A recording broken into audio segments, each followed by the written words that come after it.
actually get your facts right. We are proud to be GB News, the People's Channel, Britain's news channel. Join me every Sunday at 6 p.m. for Gloria Meets. In exclusive interviews, I'll be finding out who our politicians really are and what they really think. It's something that you would never want anyone to suffer. I didn't know what channels there were. I didn't think I'd be believed. I must have weighed about 7 stone and I'm 5'8". My instincts was to sort of cover this up. I mean, clearly that was a mistake. Join me every Sunday at 6 p.m. on GB News, the People's Channel, Britain's news channel.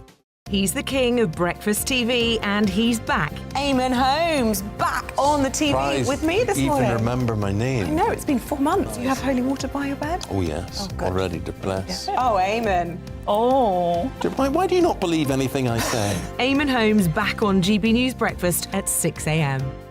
Join me, Patrick Christie's, Monday to Friday, 3 till 6. We tackle the day's news agenda like you've never seen before. It's high tempo, high octane, the most controversial topics and the best guests. You will not be able to take your eyes and ears off it. I'm not afraid to ask the questions that you really want answered. 3 till 6 p.m, Monday to Friday on GB News, the People's Channel, Britain's news channel.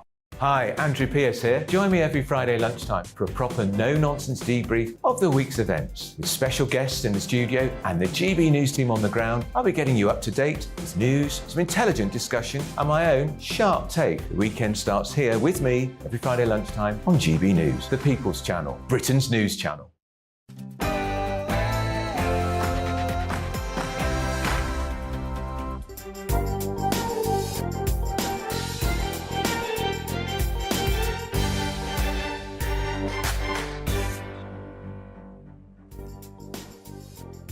Coming up on today's Camilla Tominey show, I'm going to be speaking to Lord Frost, the man who negotiated the Northern Ireland Protocol, about the government announcing it's on the cusp of a deal. I'll also be speaking to the DUP's Sammy Wilson for his response. And I'll be joined by former National Security Advisor to Donald Trump, John Bolton in America. But first, here's the news headlines with Bethany Elsey.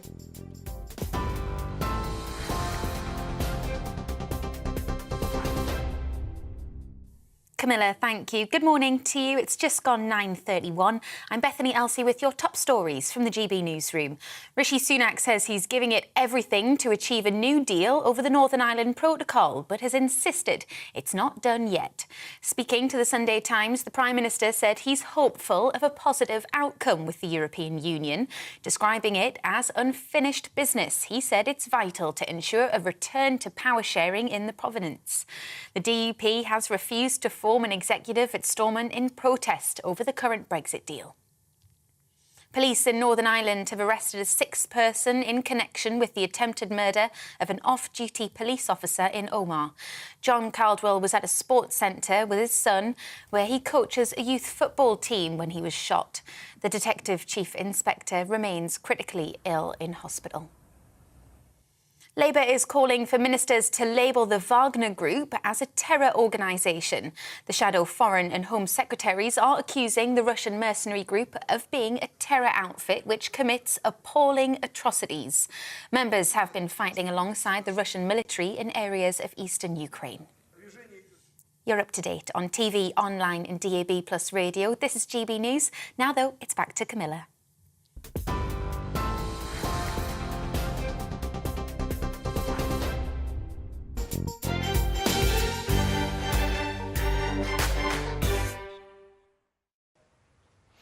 Good morning and welcome to the Camilla Tominey show on this sunny Sunday. Lovely to have you with me. Please do not go anywhere for the next 90 minutes because we've got a jam-packed show. We've got my exclusive interview with Lord Frost coming up. Obviously, it couldn't be better timing. The government's saying they're on the cusp of a Brexit deal. Let's find out how the man who negotiated the Northern Ireland Protocol has reacted to that news. First of all, let me take you through the newspaper headlines very, very quickly. We've got on the front of the Sunday Telegraph, Sunak snubs Johnson over new Brexit deal. Front of the Sunday Times goes with the same theme. I'm the PM who will get Brexit done, says Sunak. The Observer, really fascinating investigation the newspaper's done, revealed 1 in 100 police faced criminal charge in 2022. The Mirror, Rishi, please reunite my family. This is about a young 11-year-old Ukrainian boy who wants to be reunited with his parents, having come to Britain. The Sunday Express goes with crackdown on £40 million migrant lawyers. The Mail on Sunday, Tories anger over Charles EU schmooze. And The Sun on Sunday, Putin pal paid for royal pool. Just to explain, this is somebody who's linked to Vladimir Putin, who's paid for the swimming pool at the school that's attended by Prince George, Princess Charlotte and Prince Louis. Now, let's get straight into the newspapers with my former colleague at The Express, Patrick O'Flynn, now a journalist and a former MEP, does a lot of work for GB News and others. Lovely to see you this morning, Patrick. Lovely to be here. Great timing as well, with everything Brexit back on the menu. Let's get straight into that. Now, you've chosen the Mail on Sunday's splash. This idea of the government trying to bring the king into the negotiations on the protocol, but it didn't all go to plan. No, and when you get a big headline like the Mail on Sunday has got, it's quite instructive to read through the story and see who the named person is. And in the Mail on Sunday today, the row about bringing the king into politics, it seems to be mainly based on Jacob Rees-Mogg, using, by his standards, quite sort of demagogic language that the Prime Minister is unwise to subject the king to his transient political imperative. The allegation is that they were going to call this agreement with the EU, this impending agreement, the Windsor Agreement, and the king was going to be seen to play this central role. It seems like there's been a backing away from that, but the Mail on Sunday journalists, including the political editor Glenn Owen, have rather ingeniously found a second leg to the story, which is the king, we're told, is going to be going on a tour of European capitals, primarily Berlin and Paris.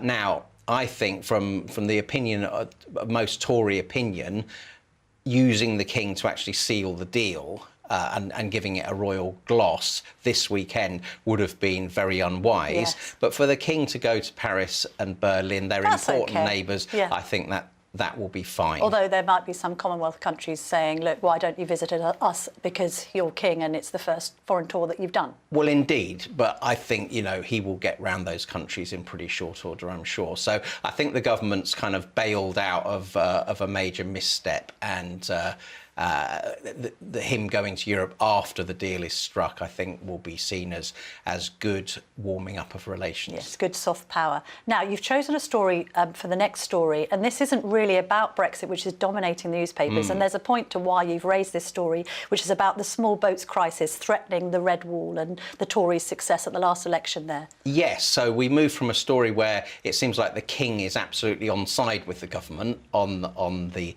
Northern Ireland Protocol, the New Deal with the EU, to, as you might recall, when he was mere Prince of Wales, he was one of the great and the good who said that they didn't like the Rwanda scheme. Yes. And yet Rishi Sunak, we're told, is coming forward with a much more version of that, where anyone who arrives illegally in this country won't be able to claim asylum and won't be able to stay. So it's the Rwanda scheme writ large, but Red Wall Tory MPs like Brendan Clark-Smith are pointing out, well, it's all right talking a good game, but you haven't delivered. You haven't even launched the legislation yet. And all we've had from Sunak's administration is a deal with France on policing, which hasn't worked because the numbers in January and February are actually worse than last year. And this sort of strange non-amnesty amnesty for people from 5 countries, or indeed anyone claiming that they are, who's thrown their documents away in the Channel, who will now claim to be from those 5 countries. I mean, that will strike people as extraordinary, with these numbers now, 45,000 having arrived by boat last year, and then effectively, as you say, an amnesty in all but name, just a total capitulation. Yes, and I heard a few days ago from a Tory MP about a conversation he'd had with Boris Johnson last summer before the Rwanda planes were due to take off, urging that they must take off even though the European Court of Human Rights has said that they shouldn't, just sort of take off anyway and ignore it. And apparently Boris Johnson's position was we must have strategic patience. Well, strategic patience on this issue didn't work for Boris Johnson, and I would suggest Rishi Sunak needs some strategic impatience. Yes, some urgency. Some urgency to this issue, which I think the public is demanding. Now, you've also picked another story which was in The Sun on Sunday, again about migration, and this is a story suggesting that the Blob has blocked the PM's plan for migrant tents. These were tents to take people out of hotels, because we know that voters don't like the fact that they're often seaside towns are being overrun by people being housed awaiting their asylum claims. Yes, so this turns out that there is an unrepealed EU regulation. Of course there is, yes. Well, we know there's a few hundred of those that the government hasn't got around to scrapping, which allegedly says that you must house asylum seekers in sort of permanent, solid buildings and not sort of tents or barracks or whatever it might be. Now, I don't think the average voter is going to take these excuses for inactivity. Yes, sure, there are people in the civil service who are maybe dragging their heels on this. We learned this week that the Home Office top Mandarin doesn't rate stopping the small boats as one of the top 3 tasks for the department. But ultimately, we put this government in.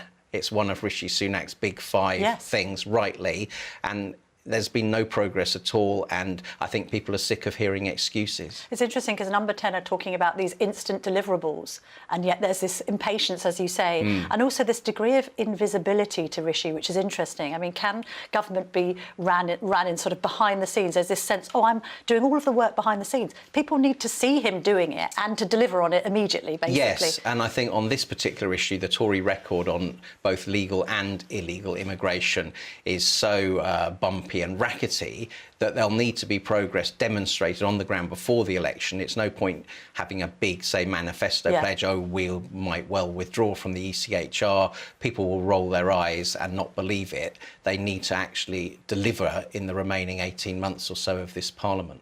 Quick word on transgender prisoners. There seems to be a victory for those who are arguing that the likes of Adam Graham should never have gone anywhere near a women's prison. Yes, certainly in terms of policy in England and Wales, this is a, hurrah, hurrah, Conservative government doing something conservative. Yes, and, shock. Yes, and Dominic Raab coming up with a new approach that trans women prisoners, not just ones who've committed sex crimes, but crimes of violence, will be forbidden from the women's prison estate. And I think even more importantly, trans women who are still intact biological males as a category, and not people might not know, but that's most trans women, will not be allowed, whatever the crime, to be in a woman's prison. So the position south of the border, I think, much more common sense now than the one prevailing up in Scotland. Absolutely. Let's just try and squeeze in this last story on the front of the Observer, because it is a good investigation, this.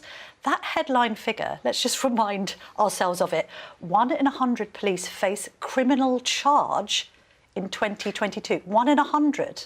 This isn't just a complaint, this is a criminal charge. Absolutely. So it's gone through the whole process of the CPS weighing up a file and saying, yes, there's a reasonable chance of conviction and prosecutions in the public interest here. I almost thought that can't be right. And you read it and it is right. Almost 1,400 police officers. And it's clearly not just a Met problem. We thought it might just be a Metropolitan Police problem, but it's an across the country problem. 1,400 police officers almost in 2022 facing criminal charges for offences of one sort or another, which is an almost 6-fold increase from 10 years before.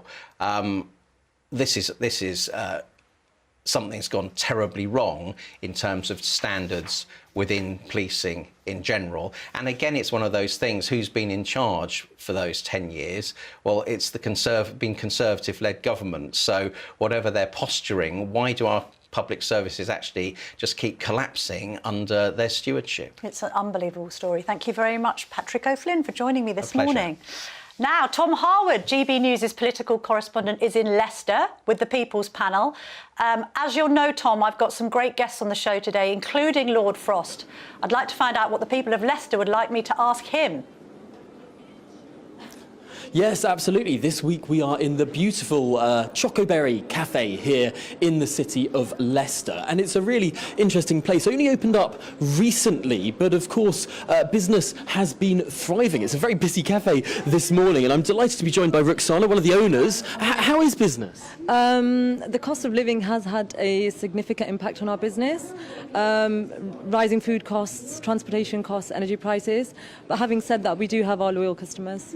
And it does seem very thriving this morning, but thank you very much for hosting us. Thank you. Well, let's swing round now to our People's Panel. 3 people from the city of Leicester. diverse range of ages. Let's start with Adam. Adam, you're a first-time voter, 18 years old. What's the biggest issue for you? I think government fiscal responsibility is the primary issue we're facing. I mean, we face the highest tax burden since World War II, and yet we're still running budget deficits monthly in over a year.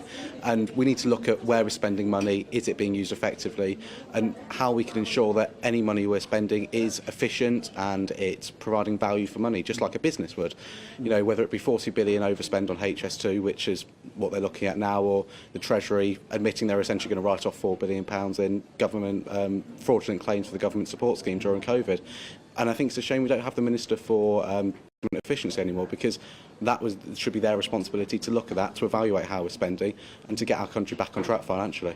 Interesting stuff. Now, Jenny, you were a teacher for many years. You're now a Conservative council candidate, and you're more interested in local issues here. I'm very interested in Leicester. I've lived in Leicester all my life.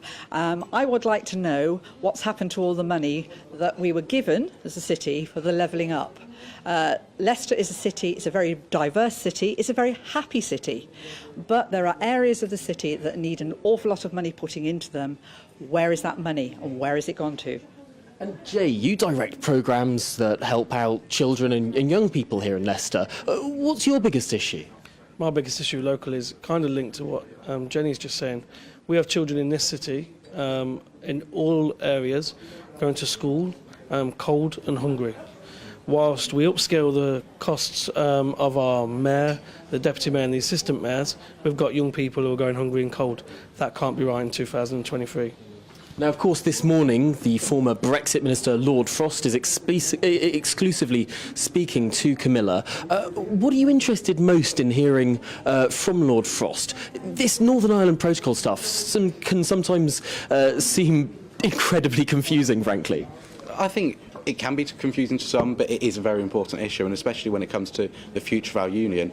I mean, I know in a speech last year, Lord Frost said that the Republic of Ireland did undermine some stability in the north with some of the language they're using, and I want to know whether he feels that there is a kind of concerted effort by whether it be the EU or the Republic of Ireland to encourage a border poll to maybe undermine the union somewhat, because ultimately we are the United Kingdom and that should be our primary objective in any negotiation, keeping us together. Jenny, do you trust Rishi Sunak to get a deal? I do, yes. I think that all the leaders that we have at the moment, whether it be Labour or the Conservatives and our Prime Minister, are young to the game of politics.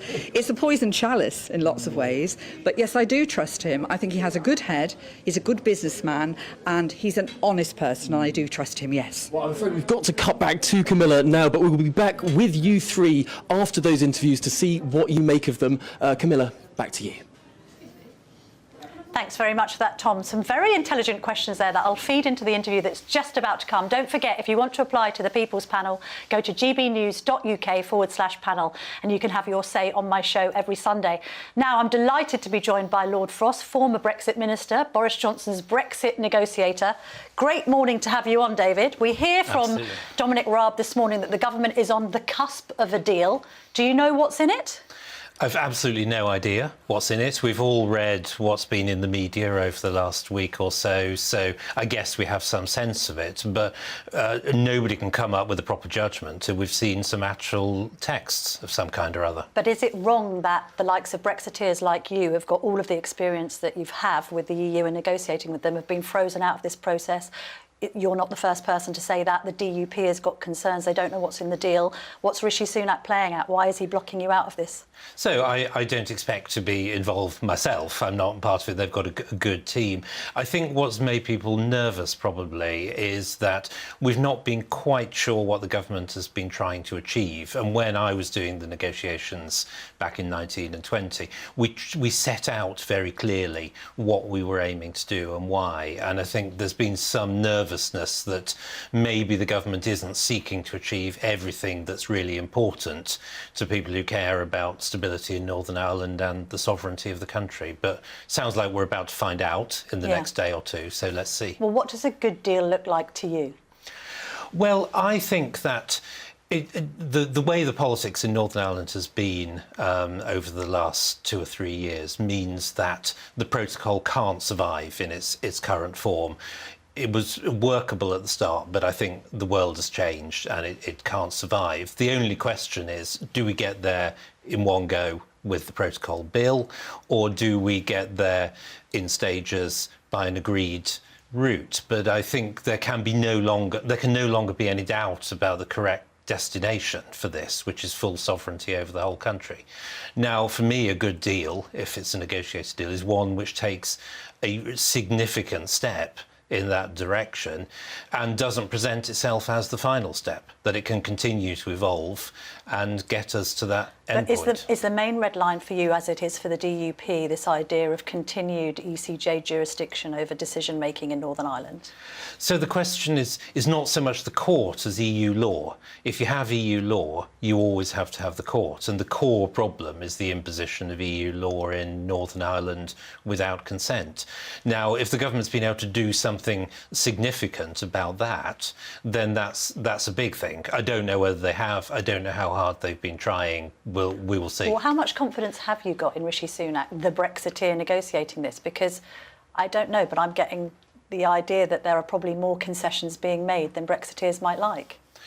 I mean, we would like an endpoint like the one that I described. I think it's realistic that's not going to emerge out of this deal or this negotiation. But do you trust him on this, is my point? Because I remember writing stories about you being Brexit negotiator and feeling that he blocked some of your manoeuvres from his position at the Treasury as Chancellor. This idea that he is in hock with people at the Treasury who are desperate to maintain these trade links at all costs. You know, I felt that there was friction between you and Sunak when you were in your post.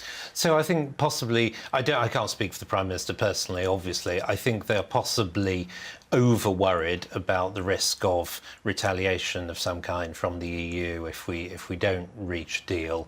So I think that's one of the difficulties. But that compromises Rishi Sunak's position then. He's not going in hard enough. Well, I think what has worried me slightly is that we seem to have parked the bill. The Northern Ireland Protocol bill would have overridden the protocol. And I think if we were really tough, we would be pushing that through the Lords at the same time in parallel to make it clear that if there wasn't a good deal, there was another option. So I worry slightly that's been parked and maybe that's weakened our hand slightly. But so you're on Boris Johnson's side of that argument when it comes to no, stick with the bill, don't just have a deal, although he has said there'll be a vote on a deal. Just talking about you and Boris Johnson, obviously the Remainers and your chief critics will say, well, this is all your fault. You know, you negotiated this protocol that has not been good for Northern Ireland, it's not been good for the UK, and now we're having to extricate ourselves from it. You have to take one step back. Theresa May and her team negotiated this terrible deal in 2018. It wouldn't go through Parliament. It would have kept the whole country in the customs union and bits of the single market forever with an EU lock. What we did was improve that. We put in place a deal that meant we could negotiate a free trade agreement. We gave the Northern Ireland Assembly storm consent over the continuation of the protocol, and we changed a few other things. So it was an improvement. We wouldn't have started from the point we had to start, so ideally. It was Theresa May's fault, really? It ultimately goes back to the mistakes that were made in 17 and 18. We corrected some of them. I wish we'd been able to do more, but with Parliament and the constitutional meltdown as it was, we took a view that the most important thing was to deliver on the referendum results. And I think if we hadn't done that, who knows what would have happened in British politics. So it was an unsatisfactory choice, but I believe we took the right choice to get us out of the EU and get on with the future. But right choices are important now, aren't they? You know, you've had this period of instability in the Tory party. A number of prime ministers have had to resign over Brexit, effectively, since the days of Cameron. I mean, are you in danger of throwing the baby out with the bathwater here? You're going to have to make concessions, because what's the alternative? The next government is a Labour government, perhaps, that's what the polls suggest, and then you've got Keir Starmer, an arch Remainer, negotiating with the EU. You're going to lose even more. So it's interesting, isn't it, to see what's your reaction to David Davis in the papers today saying, oh, you know, actually, I think Brexiteers could be happy with this. So we'll have to see what's in it to know whether we're happy about it or not. I still don't give up on winning the next election. So let's see about that. I've no doubt that if Labour win, they'll want to dismantle bits of the deal, come what may. So I mean, can Starmer be trusted on Brexit? He's apparently a Brexiteer now. Do you believe that? I think he'll have to have had a pretty Damascene conversion from what we saw over the last few years. But I'm very glad if it's true, because the country's future is outside the EU, and the more politicians who are committed to that, the better. Actually, I'm a bit doubtful. I think they will take policy decisions that will get us closer to the EU, to alignment, to economic control by the EU over time, and I don't think that's in our interest. So you think Labour will creep back into... I don't think they'll take us back necessarily into membership straight away, but I think every time there's a policy choice for them, they'll take the solution that takes us closer to the EU rather than away from it, and that's how we'll get closer. With the party, I think the latest Savanta poll put you at 14 points behind Labour. How on earth are you confident that you're going to win the next general election? Not least when you often write in my newspaper, The Telegraph, criticising all of the decisions the government's making. Well, I think one thing they could do is not take some of the decisions that they have taken and take some other ones. Well, we've got to have an economic policy that is recognisably conservative, is not only driven by the need for sound money and reducing deficits, but also looks at growth and looks at stimulating growth and activity in the economy. So do you think the Chancellor's taking an unconservative approach to economics? I think it's not the full range of conservatism. Of course, sound money is important. Of course, we don't want to be running deficits. But of course, we also want an economy that's growing, that can fund some of the things that we want to see funded. So corporation tax, should it go up? Or should he scrap that? I think it definitely should be scrapped. I saw the letter this morning, and even though Philip Hammond and Lord George Hammond Osborne signed it, I still think it's a good idea. Your former nemesis. I do think the signal we're giving with this corporation tax increase is a poor one, and it should be changed. And if we have to find spending cuts, great. But I think there's a bigger thing going on. It's the mentality we're into at the moment, where I was watching TV this morning before I came on, and I saw one group advocating free hearing tests for the 40s and 50s, and another group advocating free bereavement counselling in schools. Nobody's kind of against those things, but when we are spending and taxing and accumulating debt so much, we've got to stop all trying to give each other free stuff. We've got to change that mentality. States become too big under the Conservative Party, you're saying, Lord Frost. You know, you've been in power for 12 years. This has happened under your watch. Yes, it has, and that is the problem. We've seen this creep up over the last few years, and we need to change it. And quick word on your own ambitions. Are you going to try and fight a seat and become an MP? I know you're in the House of Lords now, but there's been talk of that. So I'm talking to the party about this. If a constituency wanted me to and the party wanted me to, then obviously I would take that very seriously. So you're not ruling it out? I'm not ruling it out. Thank you very much, Lord Frost. Thank you. Thank you very much for that, Lord Frost. Now coming up, Sammy Wilson for the DUP's response. Stay tuned.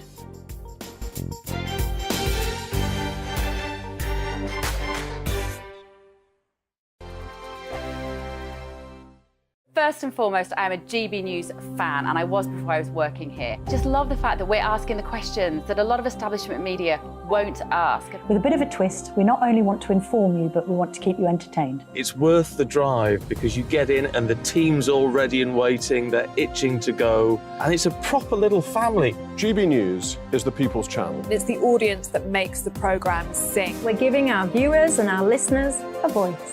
I see the thousands of your letters, tweets, emails, you name it, coming in. Britain is broken. How on earth did we get into this mess? But more importantly, how do we get out of it? The establishment had their chance. Now we're here to represent you. It's time for something different. It's time for GB News. I'm very patriotic. I believe in Britain. Our best days lie ahead. Britain's watching. Britain's watching. Join us here on GB News. The people's channel. Britain's news channel. I'm Andrew Doyle. Join me at 7 o'clock every Sunday night for Free Speech Nation, the show where I tackle the week's biggest stories in politics and current affairs with the help of my two comedian panellists and a variety of special guests. Free Speech Nation, Sunday nights from 7 on GB News, the people's channel, Britain's news channel. Here on GB News Live, we'll be keeping you in the picture, finding out what's happening across the country and finding out why it matters to you. We'll have the facts fast with our team of reporters and specialist correspondents. Wherever it's happening, we'll be there from 12 noon on TV, radio and online. GB News, the People's Channel, Britain's news channel. I'm Michael Portillo. Join me on GB News on a Sunday morning for topical discussion, debate, arts and culture, and sometimes even ethical dilemmas. I don't always agree with you, Michael. Michael Portillo, Sundays on GB News, the People's Channel, Britain's news channel. Hello, I'm Michelle Dewberry, and you can join me every weekday 6 till 7 on Jubes and Kerr. You're an inspiration to us all. Clip that bit up. Well, you are. That's my ringtone. My political ambitions those days are gone, I can tell you. She's only teasing. Go on. He's probably going to want to lay down now. I'll give him 2 minutes to have one. Let's respectfully disagree. That's what we like on Jubes and Kerr. Come and join us. GB News, the People's Channel. Michelle Dewberry, weekday evenings at 6 o'clock. I'm Simon Evans. Join me on GB News for Headliners at 11 p.m. What's the scoop? I'll be joined by 2 of the country's top comedians. That's right. As we take a look at tomorrow's newspapers tonight. We're going to get into trouble. If it's a big story, we'll be covering it. Spill some tea on him. There we go. But we'll also have some fun. I wouldn't stick up a bank. My father didn't love me. So anyway. Headliners every night from 11 on GB News, the People's Channel, Britain's news channel. Join me, Nana Akue, Saturday and Sunday afternoons on GB News. Expect fiery debate and passionate discussion as me and my panel tackle some of the biggest topics hitting the headlines. It's a place for everyone's opinion. No one gets cancelled, but no one gets an easy ride. Oh, she's on it today! Be ready for conversations that are fierce, frank, and of course, fun. Every Saturday and Sunday afternoon from 4 p.m. on GB News, the People's Channel.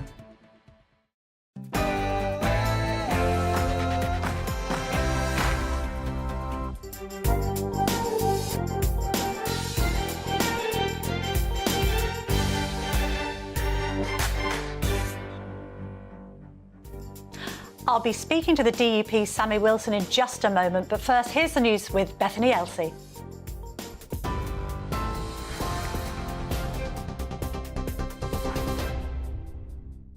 Camilla, thank you. Good morning. It's 1 minute past 10. I'm Bethany Elsey with your top stories from the GB newsroom. Rishi Sunak says he's giving it everything to achieve a new deal over the Northern Ireland Protocol, but has insisted it's not done yet. Speaking to the Sunday Times, the Prime Minister said he's hopeful of a positive outcome with the European Union. Describing it as unfinished business, he said it's vital to ensure a return to power sharing in the province. The DUP has refused to form an executive instalment in protest over the current Brexit deal. Police in Northern Ireland have arrested a 6th person in connection with the attempted murder of an off-duty officer in Omagh. John Caldwell was at a sports centre with his son, where he coaches a youth football team, when he was shot. Detective Chief Inspector remains critically ill in hospital. Labour is calling for ministers to label the Wagner Group as a terror organisation. The shadow Foreign and Home Secretaries are accusing the Russian mercenary group of being a terror outfit which commits appalling atrocities. Members have been fighting alongside the Russian military in areas of eastern Ukraine. Italian news agencies are reporting that at least 33 people have died after a migrant shipwreck. Authorities say 27 bodies were found on a beach in the southern region of Calabria, and more have been found in the water. It's reported the boat was carrying more than 100 migrants from Iran, Pakistan and Afghanistan when it crashed against rocks during rough sea weather. More than 40 people have been rescued.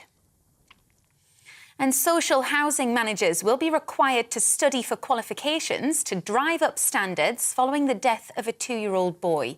Awab Ishak died in December 2020 from a respiratory condition caused by mould at his home in Rochdale. The Housing Secretary, Michael Gove, announced the response after acknowledging that social housing residents are being inexcusably let down. The housing expert, Richard Blanco, welcomes the move and says it should protect vulnerable tenants. One of my concerns is that, I want I want this to trickle down to frontline housing officers, because they're often the ones that are going out and doing the visits. And indeed, I'd like to see more visits, because what we've found since COVID is that a lot of the work has been done remotely, and housing officers have not been going out enough to actually meet tenants and see with their own eyes what's going on. You're up to date on TV, online and DAB plus radio. This is GB News. Now let's get back to Camilla.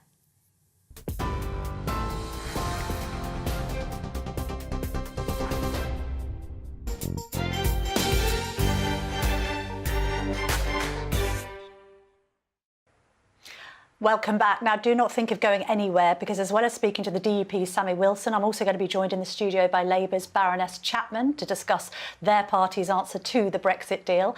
And we've also got John Bolton coming up on the show, former National Security Advisor to Donald Trump. And I've got a quite heartfelt dispatch from Kyiv by an MP there. He's the mayor of Odessa, Alexei Goncharenko, who speaks very movingly about what he's endured over the last 12 months with the Russian invasion of Ukraine.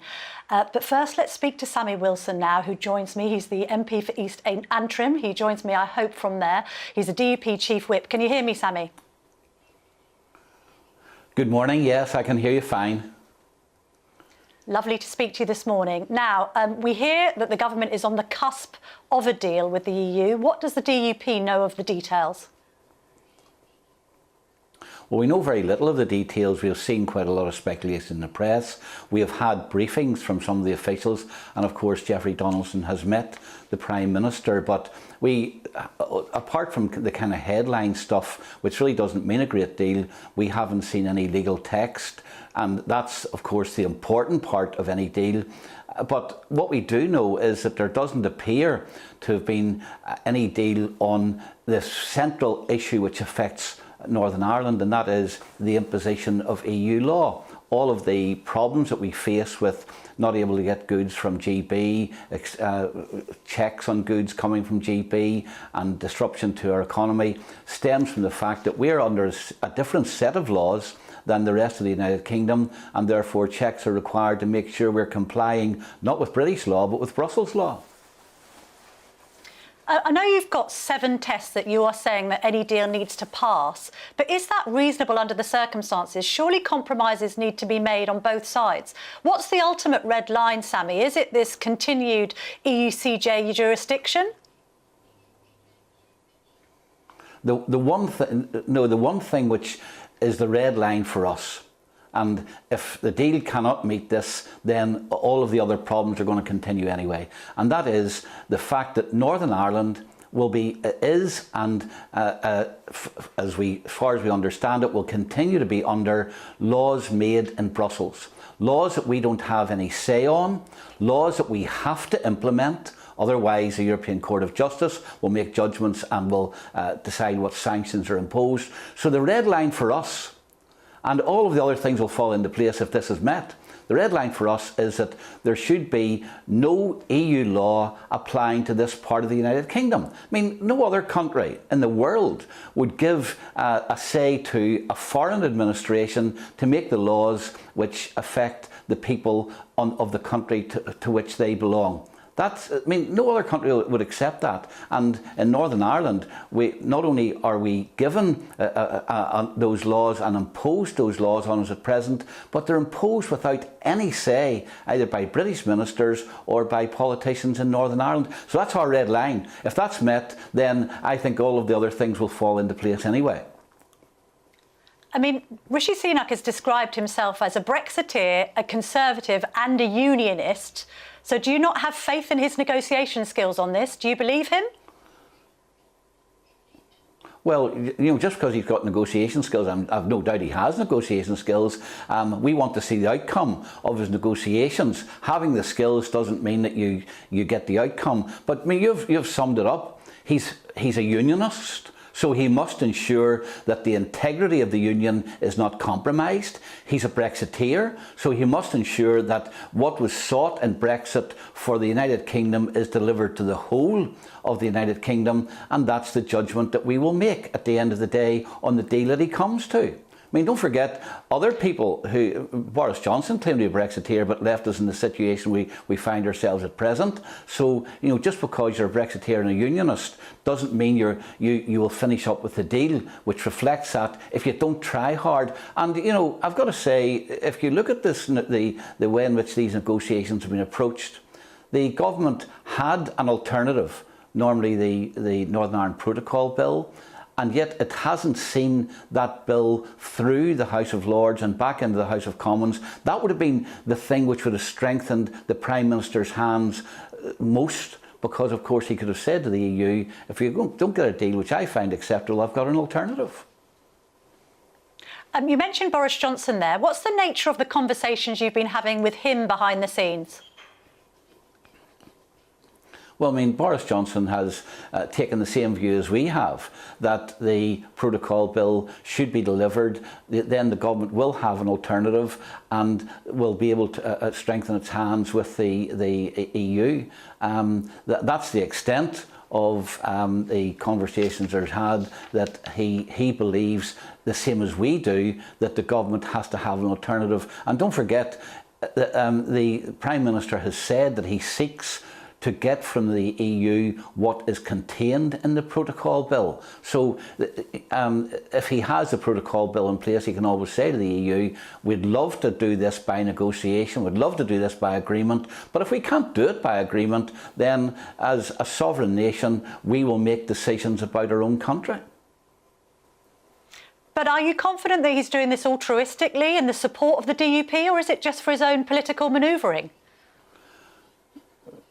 His motives are not important to us. What we need is as much leverage on the government as we possibly can at present. I'm not going to make a judgment on his motives. All I'm going to say is that at this point in time, our objectives and his objectives seem to coincide, and if that helps to put pressure on the government to come to the kind of deal which we believe is necessary to save the Union, to keep Northern Ireland as part of the United Kingdom, and to ensure that democracy and democratic processes are used to establish laws in Northern Ireland, then we can work with that. OK, thank you very much for joining me, Sammy Wilson, DUP MP and Chief Whip. Thank you. Now, joining me next is Baroness Jenny Chapman. She's Shadow Minister for the Cabinet Office, also attending Shadow Cabinet. She was once a Shadow Brexit Minister, so you're very much into the detail of this, I'm sure, Jenny. Now, I've had a number of Labour MPs in your chair over the course of me having done this show, and I've never really got a straight answer on what Labour's solution is to this Northern Ireland Protocol problem. You talk about sitting down with talks, but can we put some flesh on the bones? How would you have negotiated this? Well, it depends what you think the problem is. So for us, this is all about trade and all about checks on the borders. So we think, and I think the deal that's been done now proves this, that it is possible to eradicate almost all of the checks that are done at the moment. We don't think that it's right, that it should be more difficult for people to do business between Great Britain and Northern Ireland. So we think that can be done. We would add into the mix a deal on what's called an SPS agreement or a veterinary agreement, so looking at sort of food and animal products. And we think that would get rid of some more checks. There's another layer of difficulty here, though, which some people are very, very concerned about. That's the fact that because Northern Ireland is part of the single market still, that there is going to be some sort of relationship between the European Court of Justice and some of the laws and regulations around product standards and things that take place. You're happy with continued ECJ involvement? We don't see how you can have Northern Ireland in the single market and not have some limited, and perhaps with involvement of the Northern Ireland Assembly or Northern Irish courts as well. But there, in the end, and this is where the honesty needs to come in, because it's no good Rishi Sunak saying that the ECJ will have nothing at all to do with Northern Ireland, and then people like Sammy, who I have the utmost respect for, read the detail and find they've been lied to, because that's what's happened before. So what's important is that everyone's very straightforward about this. But Labour's position on this isn't particularly tenable, is it? Because the only deal that's ever going to work for all sides here is one that diverges from EU involvement, and yet it seems to me that the Labour is continuing with this line of having some alignment with the EU. You're happy with a part of the UK to be ruled by foreign judges, which is anathema to 42% of the people in Northern Ireland who voted for unionist parties. So how on earth does Labour solve this? Because if the Conservatives can't solve it with a kind of compromise that is less EU involvement, how on earth would you solve it with more? Because Northern Ireland is special, it's unique. There is going to have to be an arrangement that's different for Northern Ireland, and I think most people do understand that. So I guess it's when you say you're going to have Northern Ireland ruled by the EU, we don't see it like that. There's going to be a limited number of regulations on some goods in some circumstances that there would need to be. Ultimately, should a complaint ever need to go there, decisions would have to be made somewhere else, but that never happens. But why and we're isn't there talking an about acceptance by Labour that the EU have behaved intransigently and unreasonably in this? Well, we think both sides have. Right, because you're not really openly critical of the EU. There's a lot of criticism of the government. Please tell me. That is our job. How has the EU behaved, do you think? Well, we just don't think that there should ever have been a solution which involved having checks between Great Britain and Northern Ireland to the extent that they have. That was never going to work. But Brussels have been making it more difficult than it needed to be. Do you agree with that? Oh, I do agree with that. And I think that we've made a lot of progress since then, but more progress needs to be made.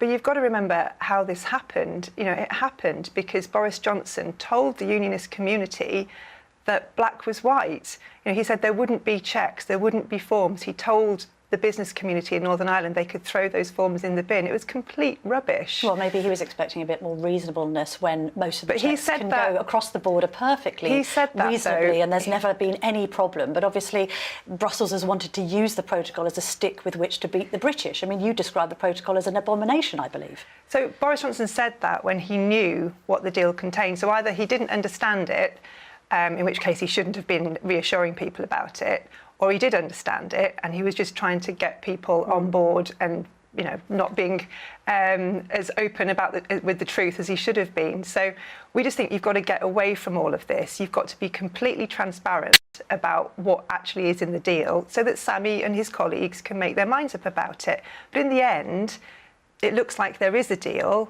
It looks like a negotiation has produced something, and that is good. OK. And let's move on to just general Labour politics, because I was quite intrigued by this video I saw yesterday of Jeremy Corbyn at a rally talking about the protagonists in the Ukrainian war.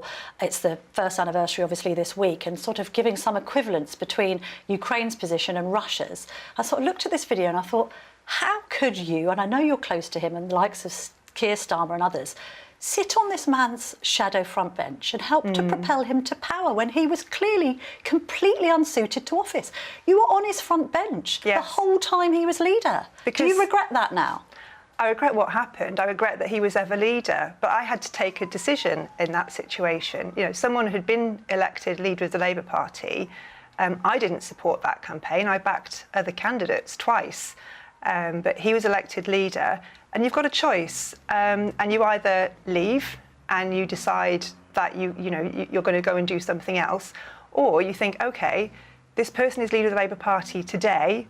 I believe the Labour Party is bigger than this individual, and at some point he will no longer be the leader of the Labour Party. And I wanted to make sure when that point came, and in the end, it was the electorate that made. I mean, it did, but let's be fair. There were lots of us trying to shorten that period. But, when that end point came, I wanted there to be enough people active in the Labour Party who were able to get a good candidate, a good campaign, who'd thought about what they wanted to do so that we could actually take the Labour Party back where it needed to be in British politics. To be fair, Starmer deserves credit for eradicating a lot of the anti-Semitism, and we heard today that Luciana Berger has joined the party. Yes, we're very pleased about that. Because you ran his campaign, I'd like to ask you this, because you know him to be a very learned and intelligent man. Why does he struggle on this transgender issue? He goes to Scotland earlier this week. He doesn't mention transgender at all.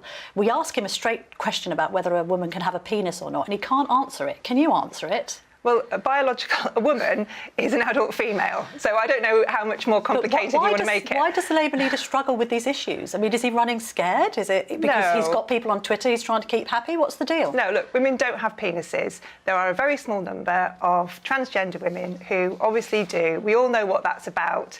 I think, there's lots of quite unnecessary argument around some of this, and people love to ask these questions, but it's not that complicated, Camilla, is it? Straight answers, straight questions, and I appreciate your straight answer to that question. Thank you very much, Jenny Chapman. Now, lots more to come on today's show, including John Bolton. We'll be back in a minute. Don't go anywhere.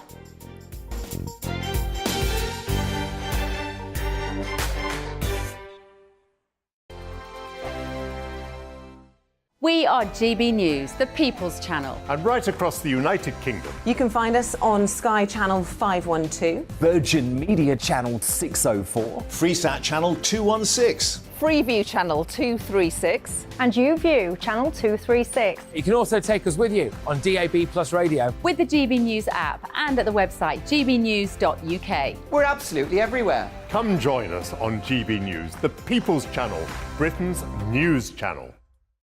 Join me every Sunday at 6 p.m. for Gloria Meets. In exclusive interviews, I'll be finding out who our politicians really are and what they really think. It's something that you would never want anyone to suffer. I didn't know what channels there were. I didn't think I'd be believed. I must have weighed about 7 stone and I'm 5'8". My instincts was to sort of cover this up. I mean, clearly that was a mistake. Join me every Sunday at 6 p.m. on GB News, the People's Channel, Britain's news channel.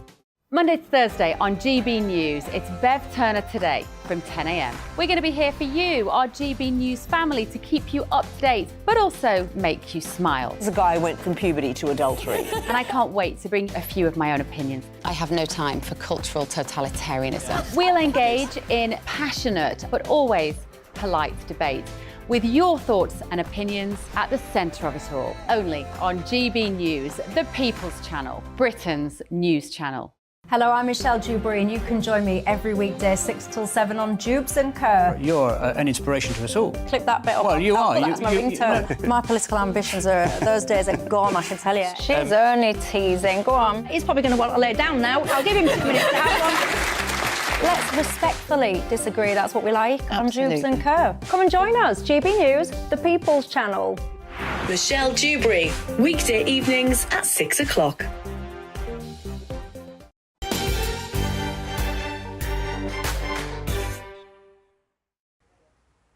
Welcome back to the Camilla Tominey Show. Thank you for joining me. Now, earlier this week, I interviewed former National Security Advisor to President Trump and US Ambassador to the UN, John Bolton, from the National Army Museum in London, about the Russian invasion of Ukraine and his own presidential ambitions. Ambassador Bolton, thank you so much for joining me. Now, almost a year to the day of the Russian invasion. What's your view? Could NATO have done more to have prevented this? Well, I think certainly a lot more could have been done to deter the Russian attack.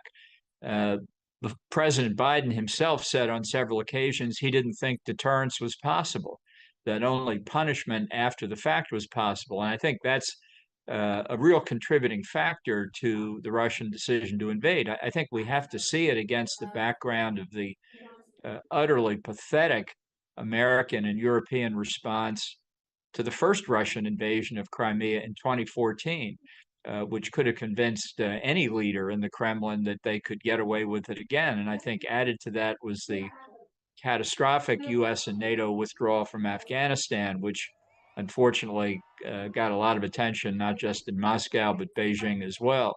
There were numbers of things that could have been done, including imposing sanctions on Russia when we saw the troop buildup along its borders. Many people at the time said, well, if we sanction the Russians, they'll just invade. Well, they did anyway. We could have been using the imposition of sanctions because of the buildup, but also better late than never for failing to sanction Russia in 2014. We could have put more arms shipments quickly into Ukraine, put more US and NATO forces there to train and assist the Ukrainians. There's no guarantee that any of this would have worked, but at least if more weapons had been shipped in, the Ukrainian forces would have been better prepared early on. There was a lot more we could have done just generally politically, and I think this attitude that deterrence wasn't possible helped convince the Russians, mistakenly, but helped convince the Russians they would have an easy job of it. You used that phrase, too little, too late there. Biden has been a bit more hawkish this week, but how would you evaluate his leadership on this issue? Well, I think it's had its pluses, but there have been a lot of minuses. I think NATO has spent entirely too much time patting itself on the back. I still think there are weaknesses in the U.S. position and among several European countries, even on the actual anniversary date of the war. We still hear the American Secretary of Defense say that the statement of the objectives of the war is up to Ukraine. I think that feeds into the idea that we've just given Ukraine a blank check. I don't think that's true, but why aren't we willing to say what the official position of all NATO members actually is, which since I believe December 31st, 1991, when the Soviet Union disintegrated, that Ukraine and every other newly independent state should be in full control of its territory and have full sovereignty. If that's not our position anymore, I'd like to know it. And if it is our position, why can't we state it and then build a strategy to achieve the return of full territorial integrity and sovereignty? How much longer do we want the war to go on? Should the NATO strategy include the provision of fighter jets to Ukraine? It should have provided fighter jets to Ukraine on February the 25th of 2022. Let's be clear where the aggression is here. It started with Russia's invasion. So what are we holding back for? Do we want to extend the war? We think 1 year is not enough. We want a longer war. There's fears of escalation, obviously, Ambassador Bolton. Well, I wouldn't say obviously. I think that's part of our problem. We failed to deter the Russians. They are now deterring us. They committed the aggression. They committed the escalation. Is Ukraine to have its hands tied behind its back for fear of escalation? And by the way, where's the Russian escalation going to come from? Where's the hidden army of Russians waiting to pounce on a NATO country? And by the way, if they've got that army, why isn't it in Ukraine trying to do better there? Yeah. This is Putin's part. And yet we have allowed the bluff to impede our delivery of assistance. That in turn has impeded the Ukrainian resistance and prolonged the war, prolonged the human cost in Ukraine, and increase the financial cost to all the rest of us. But if Ukraine doesn't compromise on territory, and who could blame them, how does this war end? With the Russian defeat. Why is that hard to understand? Well, I think because people think there needs to be a diplomatic as well as a military solution, perhaps. Obviously, the Ukrainians have done much better than a lot of Western analysts predicted, and the Western world is cheering them on for that. But we've had talk this week, even from our own Defence Secretary, Ben Wallace, of this going on for another year, Putin saying another 2 years. How do you think this ends? Well, why don't we get a strategy to achieve the objectives that NATO members say, which is they want the restoration of full sovereignty and territorial integrity. Now, if we're not willing to do that, why don't we come to grips with that? I just don't understand what's hard to understand about the importance of defeating the Russians. If NATO members want to negotiate before the restoration of full territorial integrity and sovereignty, let them say it publicly. Let's have a debate. We're wandering around in a cloud here, which has the effect of benefiting Russia. They know what they want. And now this war is no longer a European war. We've got China very actively involved, perhaps sending weapons directly to Russia, coming up with a peace plan, which if you read it, looks even-handed on the surface, clearly benefits Russia in its specifics. And I would say today that although Taiwan, for example, is definitely under threat from China, the country most threatened by China today is Ukraine. Yes. And I suppose people are also asking themselves, is victory in Ukraine enough? Doesn't Putin also have to be toppled? And how can that happen? Well, I think it's pretty hard to see how we deal with Russia that remains under Putin after the war is concluded. And for those who say they want to negotiate with Putin to end the war in Ukraine, what Biden and Vice President Kamala Harris have recently said, that Putin and others are guilty of war crimes and crimes against humanity, explain how we're going to negotiate with war criminals, for example, about the New START treaty, strategic weapons limits, and peaceful relations in the future. If people are going to take the position that the Russians are war criminals now, there's obviously nothing to negotiate with them about. I know you met with our own former Prime Minister Boris Johnson in the week, Ambassador. Could you let us in on your conversation? What did he have to say to you?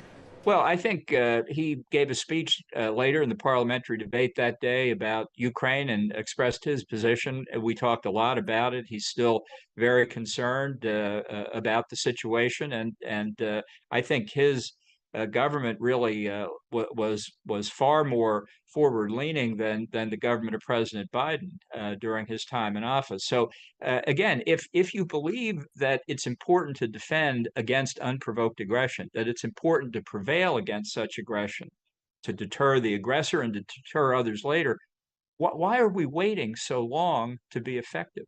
Shall we have a 10 years war? Shall we have a 5 years war? How about a 13-month war? How about if we start to move up and try and press this to a conclusion? Final question on leadership. Are you putting your hat in the ring to be the next president of the United States?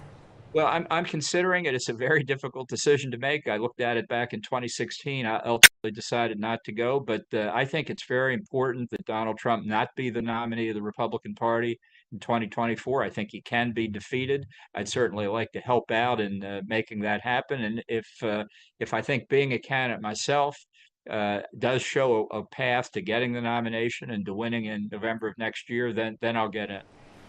Thank you very much for joining me. Thank you. Yes, you didn't mishear that. That was John Bolton saying that he was planning to run for US president because he wanted to stop Donald Trump, the man to whom he was once national security advisor. That's the kind of stories we break on this show, folks. Now, a lot more to come, including a special look behind the scenes at the Foreign Secretary's visit to the UN. And we'll also hear from Ukrainian MP Oleksiy Goncharenko on the first anniversary of the Russian invasion of Ukraine. Please stay tuned.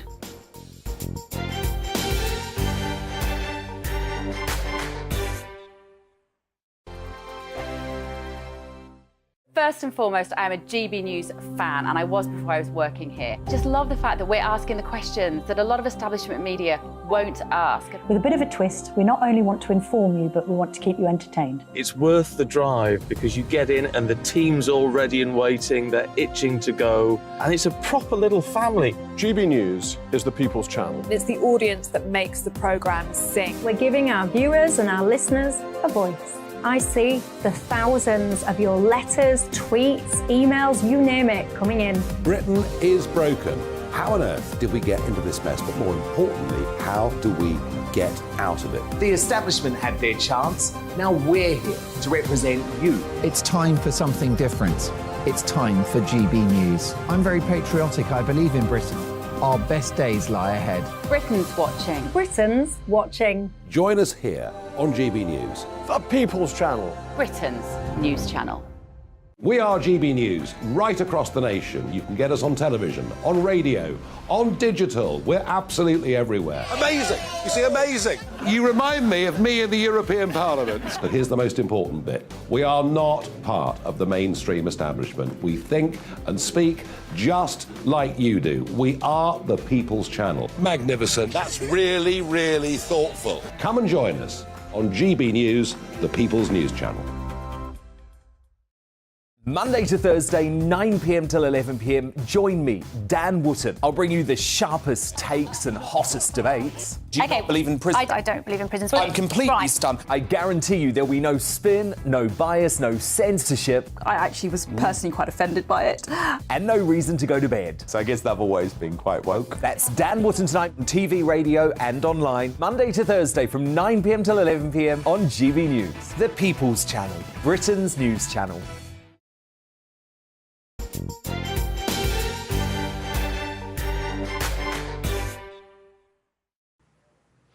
Welcome back. Now, before we let you know what Darren McCaffrey's been getting up to with the Foreign Secretary, let me just read some GB views here in response to some of the interviews we've done this morning. We've spoken to Lord Frost, we've spoken to Sammy Wilson, we've spoken to Labour's Jenny Chapman. Bill says, Camilla, I fear Northern Ireland will be dumped on again, this time by Sunak. There will be lots of spin and flowery words in this new deal, but I fear Europe will still be in charge with the Northern Ireland Protocol. I think it's outrageous selling part of the UK out just for a deal.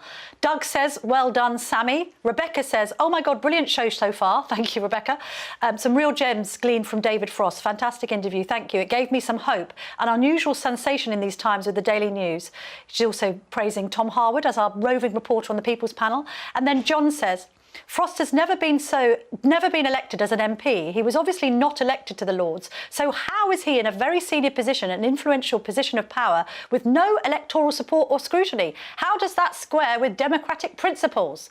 There you are, you've had your say, and please do continue to email us at gbviews@gbnews.uk. Now, this week, Foreign Secretary James Cleverly visited the UN, and Darren McCaffrey travelled with the Foreign Secretary and has this exclusive report for GB News. 1 year on from Russia's invasion and 6 months into the job, Britain's top diplomat, our Foreign Secretary, is back at the United Nations. Part of an effort to hold the international coalition together, but frankly, to also deal with a war with no end in sight. This aggression by Russia has been, in large part, the reason why energy bills have gone so much. That's had a knock-on effect for food prices. If this isn't resolved, the costs to us will increase, and not just us, to everyone around the world. That's why getting resolution to this is so very important. I travelled with James Cleverly to New York to see the Foreign Secretary up close. The back-to-back meetings, impromptu chats, speeches and dinners, a relentless timetable as he pushed Britain's agenda on the world stage. But domestic issues are never far from the fore, not least of all on the Northern Ireland Protocol, but also on the Conservatives' dire poll ratings and prospects for the next general election. Opinion polls, I mean, the Conservative Party, if anything, seems to be getting worse in terms of their lead. How disheartening is that when it seems that increasing numbers of the public simply do not want you guys in government anymore? Well, the message that I've been picking up, both on the doorstep and looking at the granularity of opinion polls, is that Labour have spectacularly failed to make the case. Now, I know that what we need to do is demonstrate to the British people that we are addressing the issues that they concern about, bringing down inflation, making sure interest rates come down, growing the economy, cutting those NHS waiting lists, stopping the small boats. These are the things that we are relentlessly focused on, and as the British people see success in those areas, I think that they will be reassured that the Conservative Party is the best party of government. Can you give a cast-iron guarantee that you're not going to change leader before the next election, no matter how bad the polls get? And I know you're a former boss, that there's no way back for Boris. So my focus, the Prime Minister's focus, the whole of government's focus, the whole of the parliamentary party's focus, the whole of the party in the country's focus is delivering for the British people, getting on top of those things that I said, you know, growing the economy, cutting the interest rates, cutting the NHS it's really easy to say, isn't it? Stopping the small boats, and delivering for the British people, and that's what the PM and every single other government minister should be focused on, and indeed are focused on. Cleverly has managed to retain cabinet jobs now under 3 prime ministers, but being Foreign Secretary is one of the biggest jobs in government, an intense job, always on the move with a massive brief. And how does the Foreign Secretary James Cleverly chill out? Chillax, if you like. Chillax. Sleep is my preferred method. But I think, as you know, I've let the cat out of the bag about my painting of miniatures, and I don't know whether. But spending time with my family is the best way to relax. And with that, it is time for home, in and out in less than 30 hours. But back to a UK awaiting a Brexit protocol deal he helped negotiate. Darren McCaffrey, GB News, at the UN in New York. Thank you for that, Darren. Now, we've got a great generation gap still to come. David Starkey is going to go head-to-head with Rebecca Reid, I think half his age, on the issue of this Roald Dahl censorship row. But first, this week marked the first anniversary of Russia's full-scale invasion of Ukraine. I spoke to Ukrainian MP Alexei Goncharenko, who was in the centre of Kyiv in front of captured and destroyed Russian tanks. I spoke to Mr. Goncharenko from the National Army Museum in London. Alexei, thank you very much for joining me. Look, we're now almost exactly a year on from Russia's invasion. Can you just perhaps talk us through how this has affected you personally? I know you're speaking to me as a politician, but you're also a husband and a father of 2 sons. Yeah, first of all, I want to show you the center of Kyiv. That's how Putin he was thinking that Russian tanks will stand here. and they are here, but quite another way that he hoped. And that is something which really shows Ukrainian victory and which gives us hope that freedom is stronger than tyranny.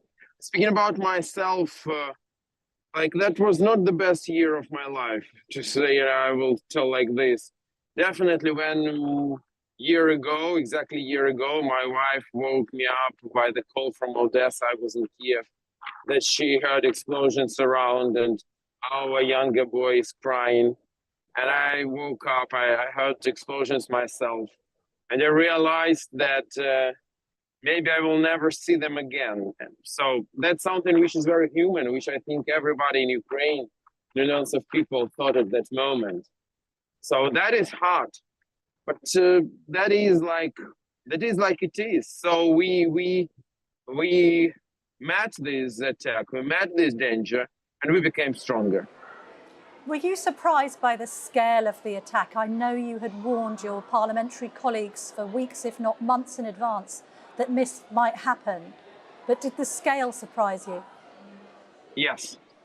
I was considered to be hawkish in Ukrainian parliament, saying that Putin will attack, that it can really happen.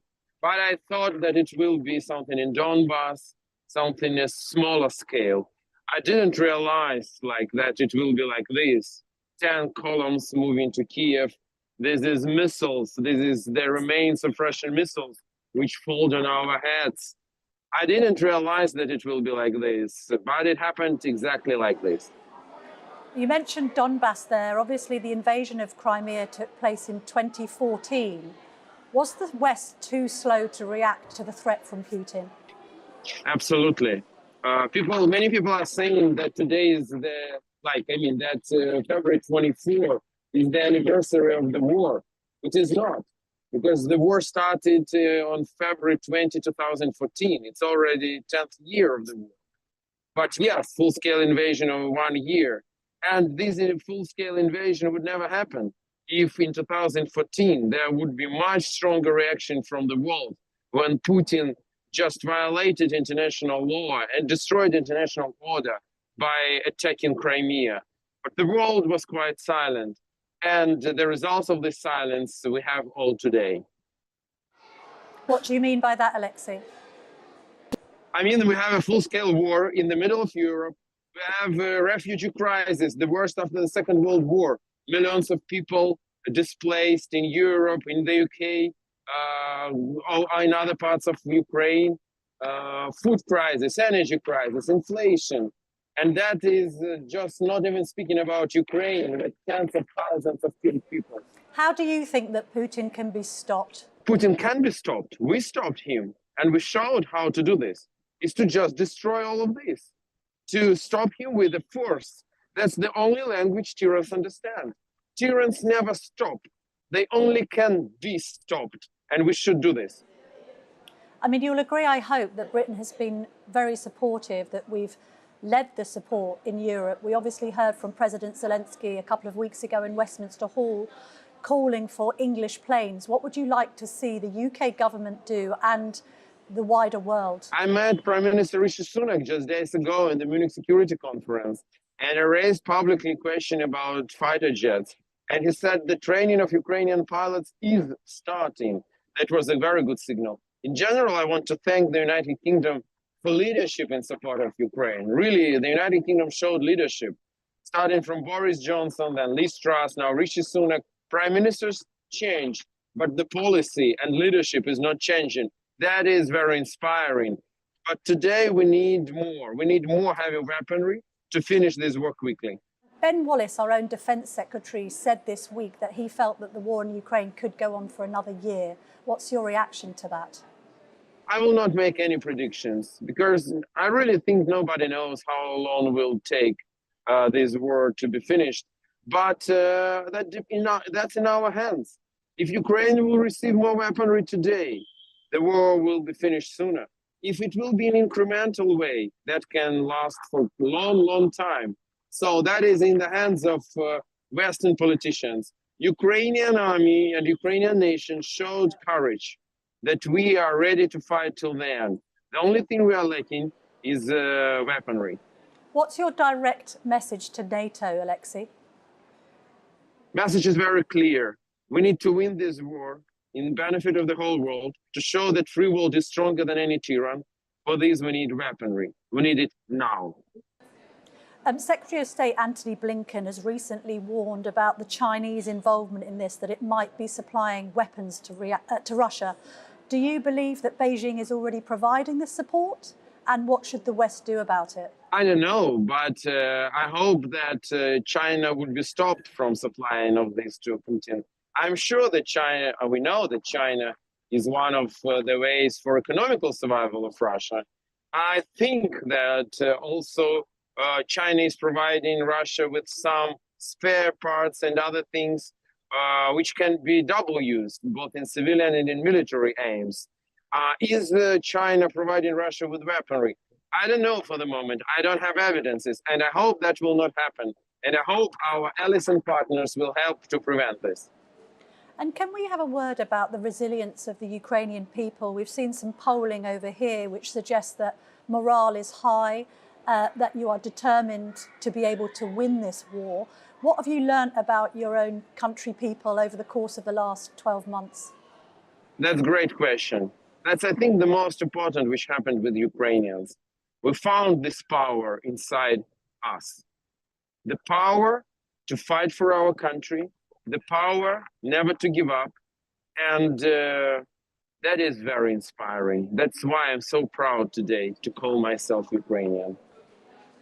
And the rebuild, I know we've spoken about this in the past, this notion that actually you can perhaps use this dreadful tragedy to rebuild Ukraine in a different way, in a way that perhaps defies everything that you've been through over the last 12 months. Absolutely, that's what we should do. We should build new Ukraine. We should build new Ukraine, first of all, here in our heads. Country which will be a leader. Country which will be a frontline unit of the free world. Country to which millions of our displaced people will want to come back. That is the objective for generations, for my generation, and even for next generation. But we should do this. Alexei Goncharenko, thank you very much indeed for joining me. Thank you very much, Camilla. Thank you. Well, we've got a cracking generation gap still to come, but first let's go back to Tom Harwood, who's in Leicester for our People's Panel. What are the people of Leicester saying, Tom? Well, Camilla, it's been a fascinating show so far, but let's kick off with what Lord Frost was saying about that Brexit negotiation, about that potential new deal covering Northern Ireland. Jay, we didn't quite get to you at the end of the last segment, so first of all, what do you make of the sort of politics around this potential deal? I'm actually quite frustrated, to be honest with you, Tom. I feel that as a United Kingdom, we're being punished, in a sense, for the decision that was made back a few years now, and there's been no progress, I don't think, thus far. And I don't think it's our fault. I think it's, the fault of other people, the EU. I think they're punishing us as a country for what the decision was made. And Jenny, do you agree with that? And do you think that potentially there might be progress now made? I totally agree with what Jay has just said, and I think, yes, there will be some progress. I think Rishi's fairly young and new to politics, but he's extremely enthusiastic and has a good business head on him. So I think we are in a pair of safe hands at the moment. It's interesting because this wrangling over Northern Ireland can seem so technical, can seem so sort of out of touch for much of the country. Do you think it's an important electoral issue as well as a constitutional one? I think the idea in principle of our union and kind of our strength on an international stage in negotiation, whether we've got a strong hand or a weak hand going forward, is important. So I think to a lot of voters, domestic issues are going to be more significant. But this, has an impact on all of us, whether it be checks, in the Irish Sea, or whether they move to a more hard border, and also what the future of the union looks like in 10 or 20 years. It's interesting because Lord Frost told Camilla that the biggest single issue there is the imposition of EU law without the consent of the people of Northern Ireland. I suppose listening to Lord Frost, what he says potentially tomorrow, if this deal is announced then, could be really, really important in terms of whether or not Parliament backs the deal, whether or not we see resignations, whether or not this all blows up in the face of Rishi Sunak. Absolutely. And let's remember in all this, there's the people of Northern Ireland who are being used as puppets by either side of this. And it's not fair, and I don't like that one bit. I've got friends and people in Northern Ireland who need the security and the, I guess, just the knowing of what is going to happen next. And right this minute, it's people's lives at stake. And I don't like that one bit. It's interesting listening, of course, to Jenny Chapman for the Labour side this morning. Adam, you said that she sounded actually quite reasonable. Yeah, I think, look, this is an issue that's going to be resolved with all parties, not just the Conservatives, not just the DUP, although I think having the consent and the support of the Northern Irish parties is paramount in any negotiation. But I think it is important that we bring, you know, to a certain extent, regulation into alignment on some issues. I think that, you know, let's be honest, we're not going to be that far apart on things like food standards. I'm sure, you know, our friends over in France and Germany, they're not going to be that far apart from us. So I think when there is scope for some sort of alignment to ease checks or regulatory issues, I think that is something that we can do. And I think if that's something Labour are proposing, maybe the Conservatives should take it on board. It's not always necessarily a bad idea to steal from the opposition.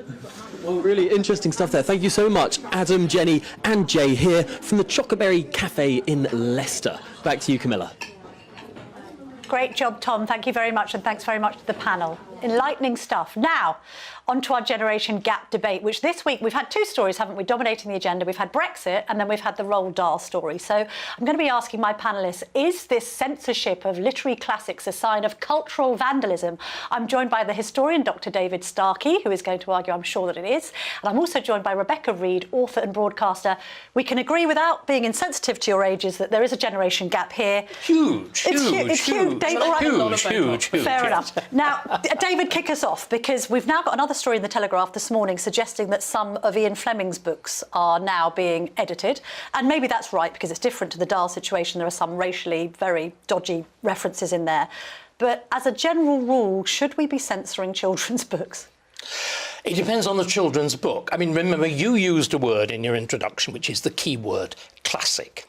What a classic mean? Most books die. Most books are your books and my books will almost certainly die. They are things of the moment. When you call something a classic, you mean it's worth reprinting, it's worth surviving, because it is an object out there, and it's for you, the reader, to adjust to the classic, not for the classic to adjust to you. That's why we revive the culture of the ancient world, the original classics. It's why you talk about classical music.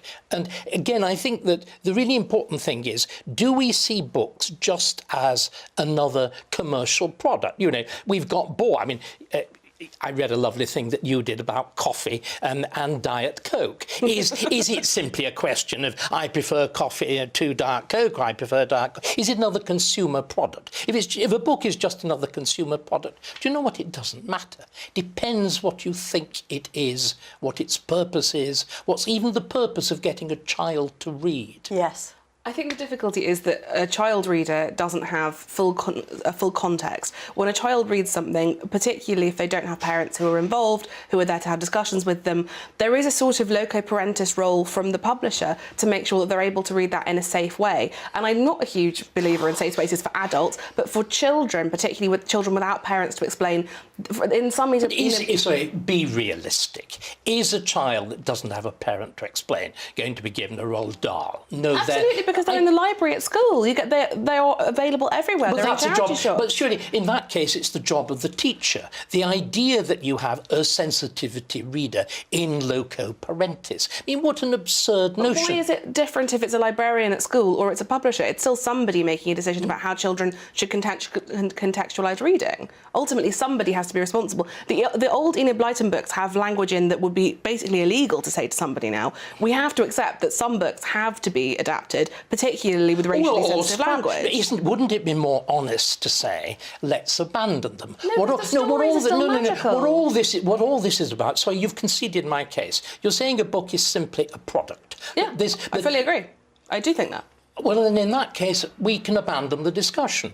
All that we think then reading is a form of child minding. It is no more than giving a child sweets. I think reading is a challenge. I think the reason you're here, and I think the reason I'm here, is that we were once challenged, we were repeatedly challenged in childhood. And the whole point about good children's books like Dahl is that they challenge, that they're not pap, that they're not just Diet Coke. You want to feed your child Diet Coke. You want to feed you want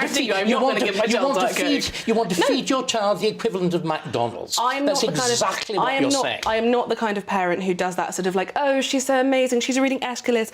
That's not me. I think reading should be enjoyable, it should be fun. There is no enormous high-mindedness about it. It should be fun and great. Do you see any place for challenge? Do you see any place... I do see a place for challenge as an adult reader. As a child. Shouldn't a child, above all, be going to a parent and saying, explain? I've been told this is a naughty word. Wouldn't it make much more sense rather than suppressing... But they haven't been told it's a naughty word.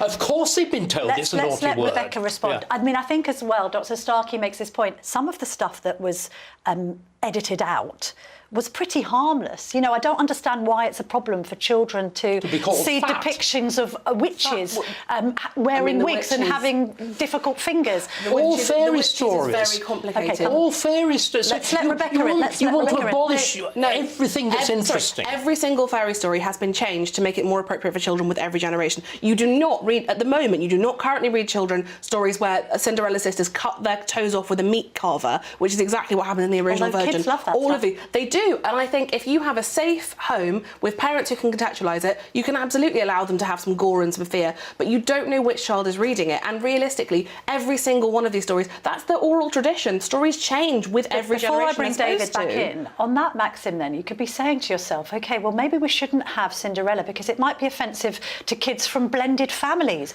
You know, it's got the wicked stepmother and the ugly sisters. People with club feet like me, it's very difficult to put on a glass slipper. But can we just read Snow White to my child on a consent basis? Sorry. What? I would absolutely avoid Snow White on the basis that I think kissing a passed out person is completely inappropriate. Or I would read it and have the conversation where I'd be like, just so you know, if you're passed out, people shouldn't try to Kissing flog you. frogs, I mean... Is the frog consenting? Rebecca, come on. No, but this is real life. People do get snogged when they're asleep. This is silly and it's pathetic, and you are on the side of the Puritans. You're a new Bowdler. You're a new Paul IV, wanting to go and stick fig leaves on statues. So aren't you ashamed of it? Isn't yours a generation which is simply pathetic and frightened and suppressing and puritanical? I thought we suppressed Puritanism. There are so many. I think you're a Puritan. Your generation of Puritans. There is a cycle of Puritanism. Some generations are more conservative than others, and that has always been the case. It's moved from generation to generation. However, I would say I'm not being puritanical because I would like children to be able to read stories without absorbing incredibly dangerous messages with no one to unpack it for them. Define what's incredibly dangerous in, for instance, the Twits. I mean, incredibly dangerous would be overstating it, but in the Twits, there is a whole passage about how if you're a nice person, you will have a nice face and look nice, and if you're a bad person, you'll be ugly. That is a pretty toxic thing to say to children, that people who aren't facially pleasing are inherently bad people. That's not great, is it? Well, then in that case, just stop reading Dahl. But they're great books. Read what you should be doing. You should be writing exactly like Diet Coke. It wants to be sweet, it wants to be pink, it wants to be absolutely safe, it wants to leave children with no thoughts at all. But a much more interesting question. Are you keen on censorship just for children? Wouldn't you like to see everything censored? Would you give your child an book to read? Everyone believes in censorship for children. Nobody is saying to children, let's watch Pulp Fiction. Everybody believes on a certain level. Do they? What about reading the Bible? Right. What about starting... The Bible is self-fulfilling because it's so boring children don't care. What about... I think many children have to read it, and many more have to read the Koran. The Koran has got much more shocking things in it than Ronald Dahl. But you're still avoiding my point. You must believe in some form of censorship for children because you wouldn't let a child watch porn, would you? I'm asking you a serious question. I was asking you a serious question. You are wanting to censor little stories by Dahl. What about the things in the Koran? What about the condemnation of homosexuality, of Jews, of Christians? What about the notion of murder in the cause of the faith? Now, Do you think children read that? Children are compelled to read that. Really quick response, because we need Shouldn't to go that be censored? Or? Should it be censored, Rebecca? I do think that all children who are exposed to religion should be given it in context and should be given it at an age-appropriate So you want moment. the Quran censored? I think this has become intellectually dishonest at this point. We like some intellectual honesty. We also like some good banter from both of you, and it's been brilliant. Thank you so much for watching. Don't forget, Michael Portillo is back at 11, just in a jiffy. I'll be back at 9:30 next week. I'll see you then. I'm Jacob Rees-Mogg, the Member of Parliament for North East Somerset and a former government minister. For years, I've walked the corridors of power in both Westminster and the City of London. I campaigned in the largest democratic vote in our island's story. I know this country has so much to be proud of. We need to have the arguments, the discussions on how we make it better. The wisdom of the nation is in its people. Vox Populi, Vox Dei. That's why I'm joining the People's Channel. Join me Monday to Thursday at 8 p.m. on GB News, Britain's news channel.